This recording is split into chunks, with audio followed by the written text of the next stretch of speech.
You're listening to Veg Your Best. There has never been a more important time to be vegan. At Veg Your Best, I want to help you. I want to help you limit and eliminate the consumption of animal products without feeling deprived, overwhelmed, or unsupported, even if no one you know is vegan. My name's Michelle Olander. I'm a life coach, and I know that if I could go vegan in my 50s with all my excuses, I know you can start moving in that direction too. Veg your best, and there's nothing you can't do.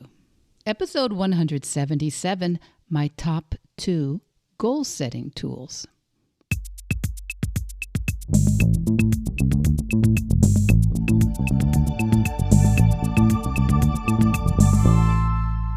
Welcome back, my Veg Your Bestie.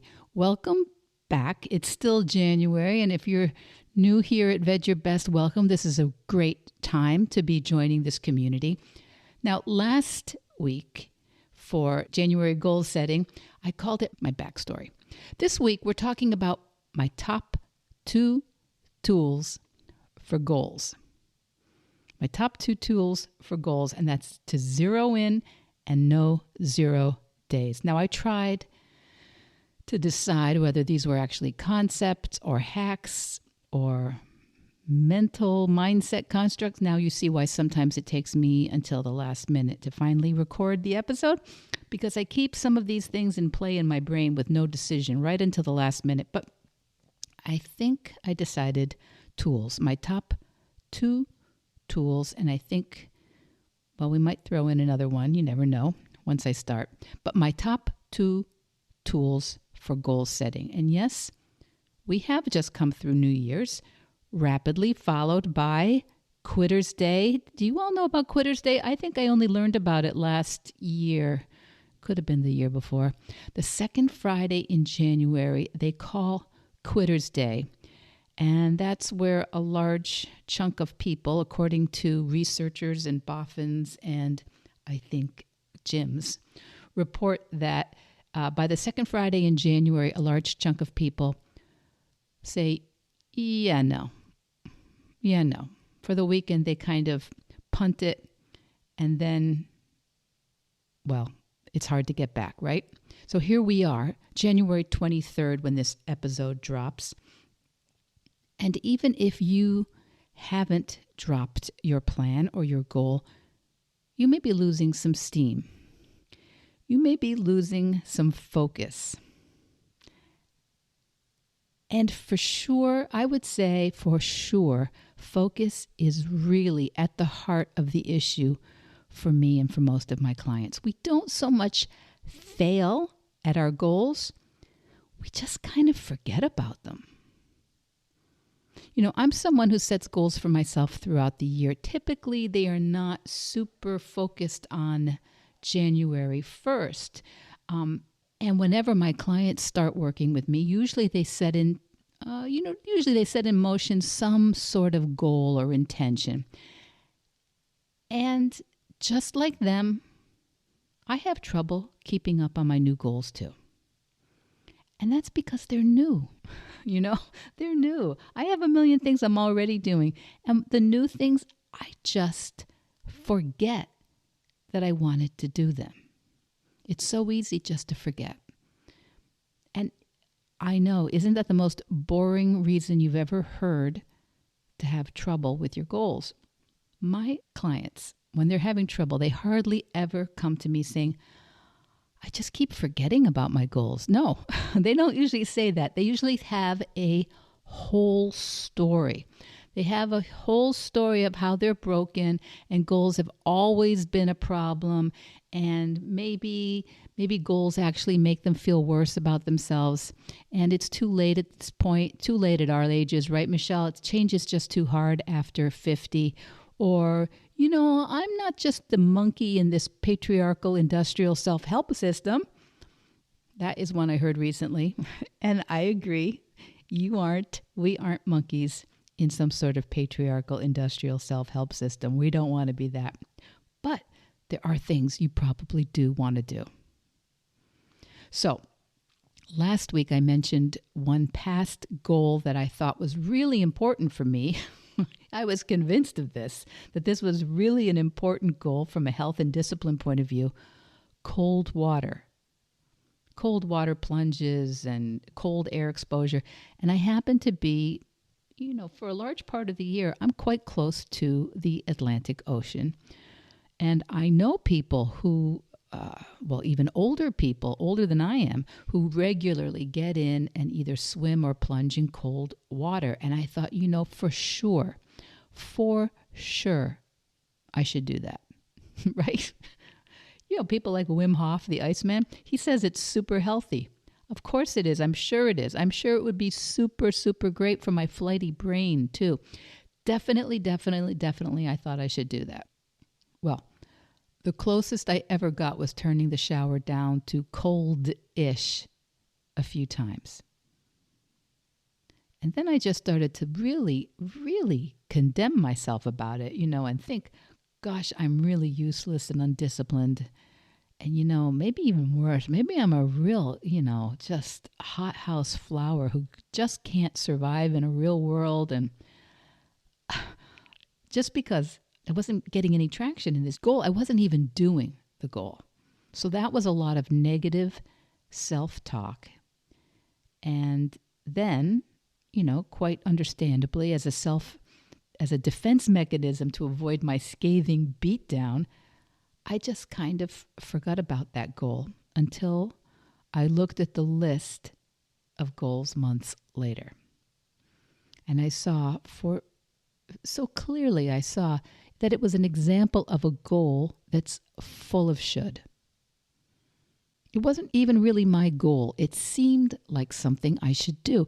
I didn't have any particular compelling personal reason to be someone who could pour a Yeti cooler of ice water over my body, or someone who could jump off a dock at Thanksgiving or New Year's into a New England harbor. It sounded awesome, but it wasn't my goal. At least not now. Who knows? I may celebrate my 100th birthday that way. That would be awesome, I think. Or I may decide at some point, I actually have important health reasons to learn how to do that. But when I thought about it, that goal was full of should for me. A good goal, an excellent goal. If it's your goal, I support you. But it wasn't my goal. Another goal that I had really failed at in the recent past was keeping my time down on Facebook and Instagram. I knew for sure, like many of you may know, I was wasting way too much time there. But I also had my coaching business and my podcast that I thought were important to promote and keep an open line of communication towards on Instagram especially. And so even when I said, no, I don't want to be on Instagram that much, I would think, wait, I do need to post something today.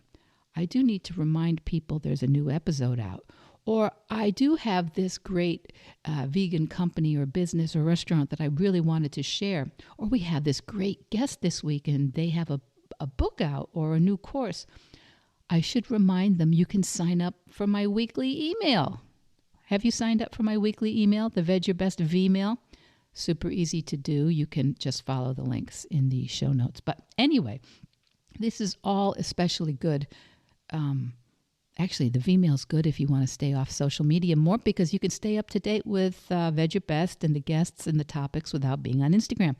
But anyway, for a long time, my goal was to be off social media most of the time. But my goal was also to grow my podcast.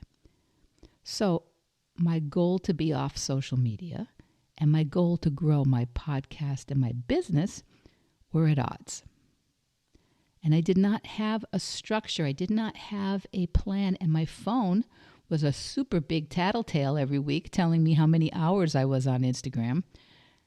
And it was clear to me, just like it's probably clear to you, that time is my most precious resource. So how was this even going to work? Because my plan was too vague and it was at cross purposes to this other goal that's important. So unlike learning to increase my cold tolerance, limiting my time on social media was actually a goal I did want. I did think it was very important for me personally. So this year, hallelujah, I saw you could just put into place a very simple tool on my iPhone. And if you have an Android, I think it is almost exactly the same thing. But on my iPhone, I go to settings and then scroll down and it says screen time. And you tap on screen time. And then you get this option of app limits. And I chose a maximum of 60 minutes per day for all social media. Not for each of them, but for all of them together. Now, if that had not been enough time, I could have moved it to maybe 90 minutes or even 2 hours if it was important to me. But 60 minutes has basically worked like a charm since I made that tweak last summer. I have not kept the data of how many times I've overridden it, but I think it's about 3 or 4 times.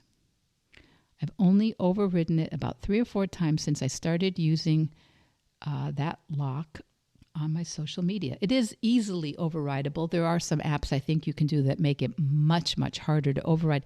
But I haven't needed that because the minute I see that time, that warning, 5 minutes and you're at the end, I'm like, oh gosh, I'll just post what I need to post or I'm going to get off and I'll make a note of what I wanted to do tomorrow. Easy. So since that time, I have also been looking for other different ways to lock my phone to protect my focus when I'm working or writing or trying to concentrate. And your phone does make it quite easy. Yes, it is Satan. Yes, it is trying to suck away your time and your focus, but it also has some great tools. Now, for me, limiting time on Instagram, Facebook, etc., that was not full of should. It was really something I wanted to do, but I was still a little bit stuck on it. So it was hard for me while I was vague until I committed to this very, very simple tool on my iPhone. So if you're on social media or you're on your phone more than you like, I highly recommend that you let your phone help you. It's really easy. And you can message me or email me if you can't figure it out. But you could also just Google the sentence, how to limit screen time on my phone. I know it sounds ridiculously simple, but for most of us, what stands between doing what we know we want to do and what we're already doing is way simpler than we like to think about it. You know, my phone, when I start coming up to 60 minutes on social media, my phone says, you've got 5 more minutes. So you've created this tool. I have this tool. You've got access to the same tool. If you're listening to podcasts, I'm sure you've got a phone with a similar skill set that will help you stay focused, remind you, oh yeah, I wanted to not spend more than an hour a day on social media. That still sounds like a lot, doesn't it? An hour a day on social media still sounds like a lot. But anyway, that by not being vague, by being open, by just thinking a little bit more about it, there are ways to keep this in your front focus so that you don't forget that your goal was to spend less time on social media.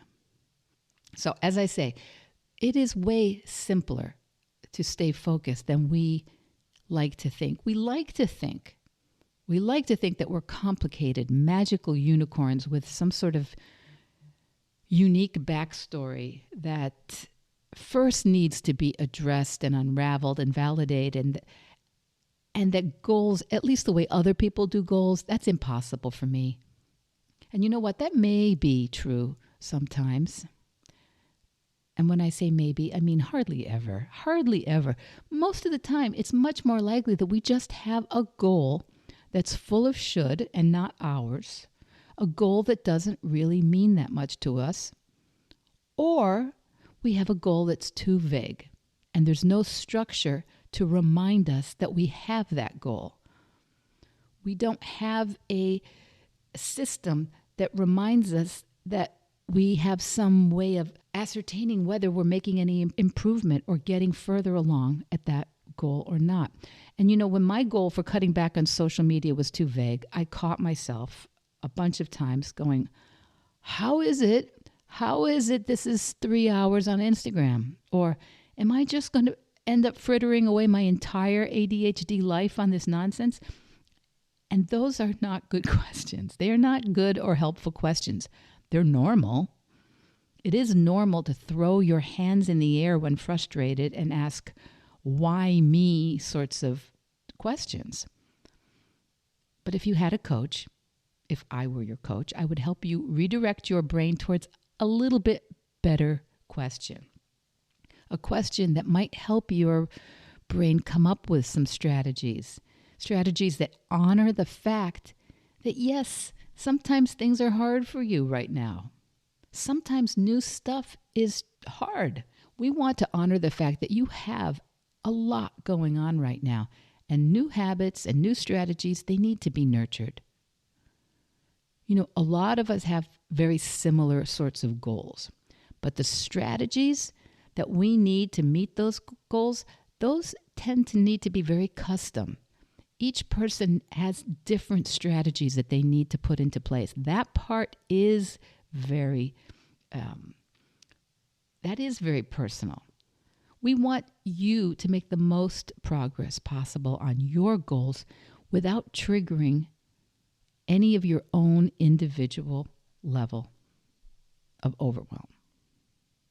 Now, some goals you just decide to do and then you do it, right? There's no drama. Everybody has had certain things they've said, oh yeah, I'm changing this food, or I'm changing where I live, or I'm going to look for new appliances that are more efficient, or I'm going to swap out my car for something when it needs to be traded in.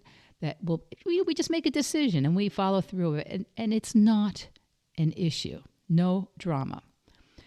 Today, this month, we're talking about goals we have for things we want to do or create that we're not making progress with.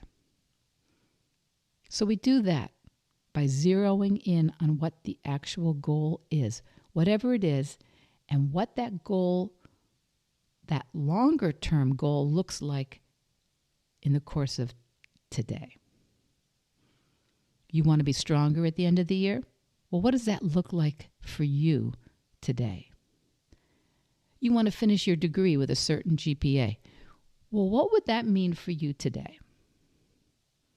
You want to eat a whole food, plant-based diet, but what would that look like when you're eating or cooking or shopping today?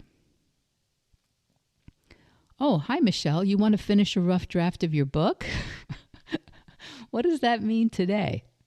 Now, I have pushed back on this plenty because a lot of my writing goals have actually been goals that were full of should. I recently realized that I had a topic from my book that a few vocal people talked me out of, and they really pushed me very strongly towards another topic. And I could see their reasoning. I really could. I could see their point. But the topic for me was actually full of should. It wasn't my goal. It wasn't my interest. And even though I knew it wasn't my goal, I still thought, you know what? I should just be able to. These people know what they're talking about. I should just be able to get through it. And it would probably be a good use of my time to just do it their way. But it really wasn't what I wanted to do. It really wasn't. And even though I kind of thought, well, that's sort of an immature way of handling this, Michelle. No, I only want to write what I want to write. Actually, that's kind of normal if you're not excited about something. And, writing a book means taking a lot of time away from something else. So I learned this year that my writing goal, as I had defined it last year, was really completely full of should. Completely full of should. So I changed it. I made a decision to stop giving myself a hard time for not making progress on something I had realized was not actually my goal, number one. I reframed the goal. I made the outline for what I did want to write about, and then I turned that from something vague to something with goalposts. And yes, we know how to do that. We know how to break the goal down into parts. But now I made sure that I have the tool that has become invaluable to me over the last year: no 0 days. And some of us first interpret no 0 days as meaning we have to be perfect every day. Every single day we have to move forward in a good way. And that's how I did look at it at first. But that consistency does not have to be perfect consistency.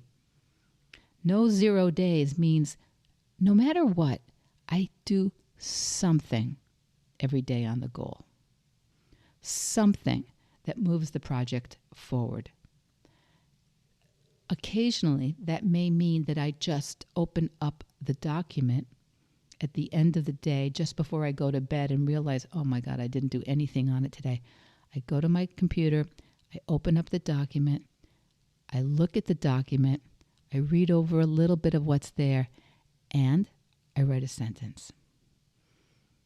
I don't let my work completely disappear. I make sure that I at least touch it every day.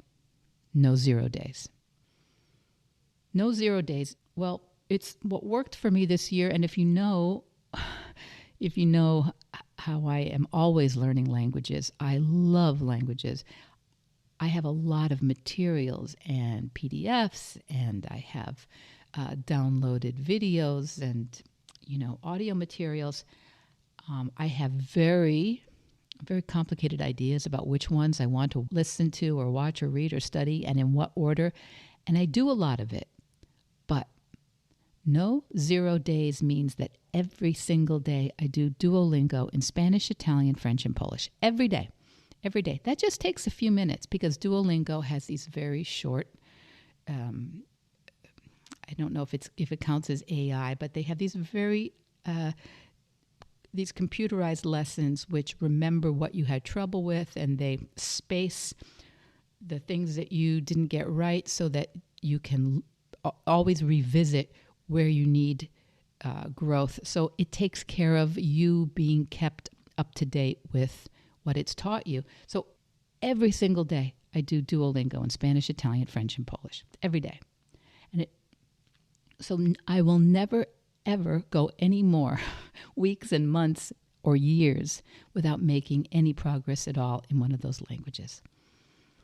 And right now, I think I'm 500, it's about 550 days consecutively about Duolingo. And Duolingo, like my phone that tells me when I've been on social media too much, Duolingo reminds me that I haven't done anything today. So it keeps track for me. It's a nice tool. No 0 days. Also for push-ups.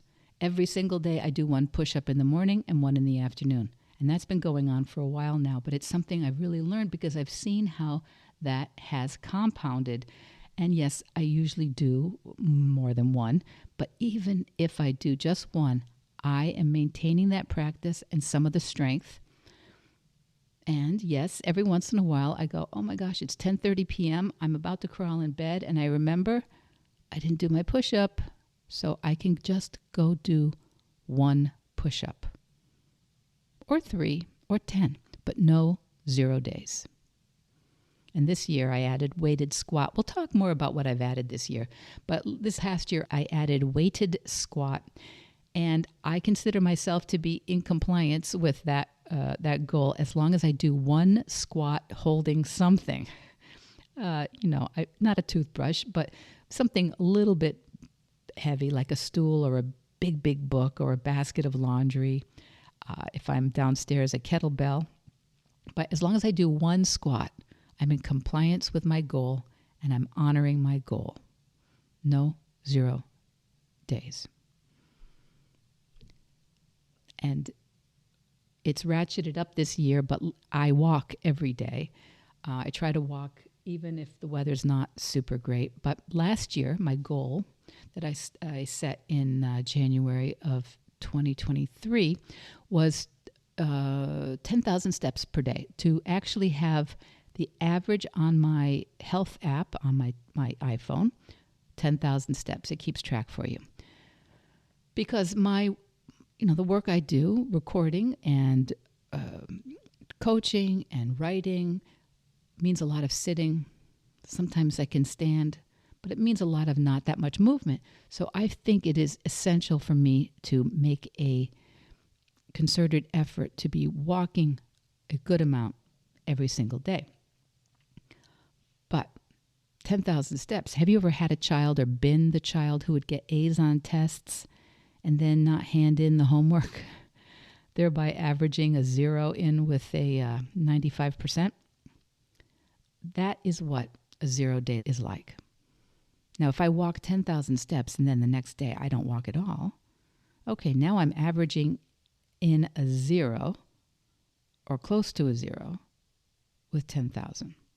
So this year, the year is still young, but my average for the past 11 weeks, according to my phone, is over 14,000 steps a day. And just so you know, your phone knows a lot about you. That 14,000 steps a day average includes 2.5 days that I was driving down from New England to southern Florida, long days in a car, not moving at all. So even on those days, I made a decision to walk around, at every little rest stop or anywhere I stopped for food, or when I stopped at a motel to go up and down the stairs a couple times, so that there were no 0 days. Because I'd much rather average in 1,200 steps than 0 steps, right? No 0 days is the tool that has helped me over the past years really stay on top of the goals that I set. And it is top of mind for the goals that I'm setting going forward this year. This year, I turned 65, and we're going to talk more about those going forward probably next week. But if it's mid-January and your goals, your plans are starting to become kind of amorphous, are starting to feel a bit overwhelming or unrealistic, I want you to remember these 2 tools. Zero in on whether this is really your goal, whether this is your goal or you're struggling with a goal that's someone else's, full of should. And second, if it's a goal that is yours and you do want to do it, commit to no 0 days. Even if it's 30 seconds before midnight, is there something you could still do to move the needle forward on your goal the tiniest amount? Even if it's just to remind yourself that, yes, I do this. Maybe your plant-based goal or your vegan challenge has been more challenging than you expected. Or maybe you plan to share your recipes on social media, or to seek out a vegan publisher to be more public as an activist, or start a vegan business. Maybe you haven't been moving forward on that. I'm telling you, I tell everybody every week, coaching has been the best way I've ever seen to reframe these normal things that can be difficult and create a strategy that allows you to make progress on what you do really want. Usually we just need to tweak your systems a tiny bit for you to start seeing a lot of momentum. Now, okay, next week, to finish up January, we'll talk more about my personal and professional goals for this year going forward, which have a bit of a new spin on them. But please, no matter where you are with your plans, keep these 2 ideas in mind, these 2 tools. Is it your goal, or is it full of should? And if you do love your goal, how can you protect it? How can you keep it front of mind with a commitment to no 0 days? Okay, kids, I'm here when you're ready to see how much coaching can change the course of your life. I'm here. But until next week, veg your best. Veg Your Best podcast production, music, and editing by Charlie Weinshank. Thanks, Charlie. Before you go, it would mean so much to me and the Veg Your Best team if you would hit subscribe, leave us a 5-star review, or share with someone you think might be interested. Something about algorithms, it helps bump us up a little in the rankings, and that's the best way to help others find the podcast and for us to find our audience. So, until next week, make it easy and veg your best.